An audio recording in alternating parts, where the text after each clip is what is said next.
Magluluto tayo ng simpleng ulam pero masarap at masustansya. Ang ulam na hindi ko pagsasawaan.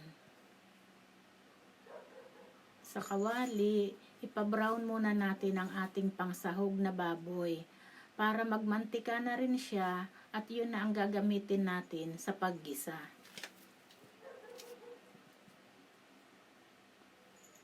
Ito, brown na siya.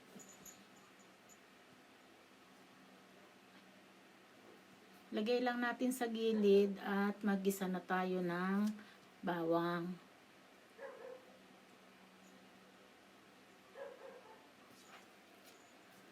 Sunod natin ang sibuyas.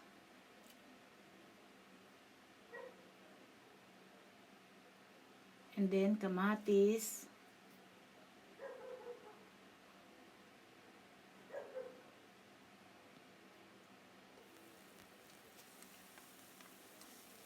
Haluin lang. And then, halo na natin yung ating baboy.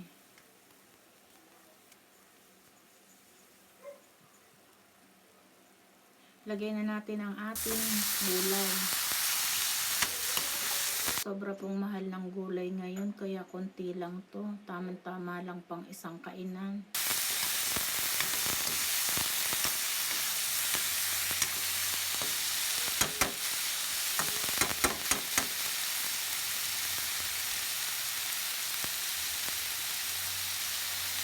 Lagyan natin ng hugas bigas ang ginamit kong pinakang pangluto at pinakang sabaw na rin niya.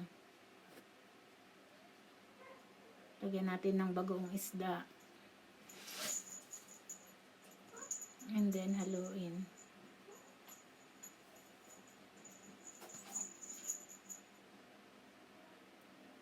And then takpan na natin.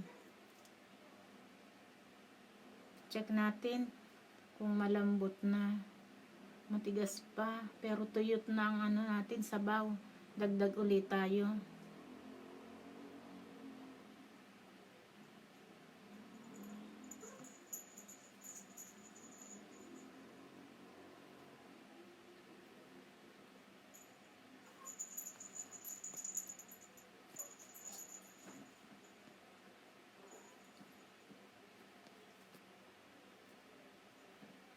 Lagyan natin ng seasoning.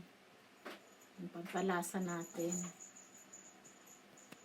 And then halo-haloin.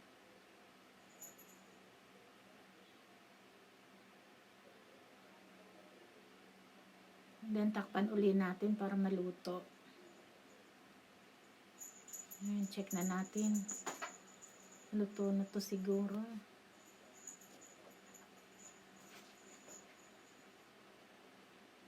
Okay na to. Ay, ang daming tikim.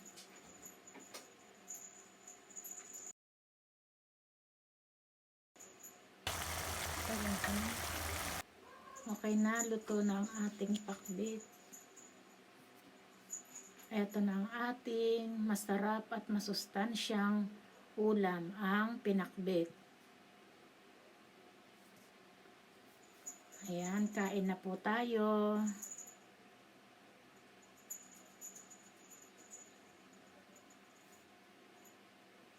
Ay, masarap. Sarap ng gulay.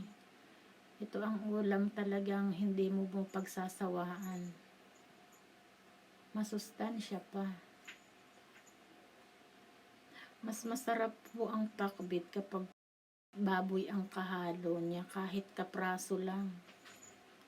Para sa akin, mas nasasarapan ako pag may konting baboy. Thank you for watching.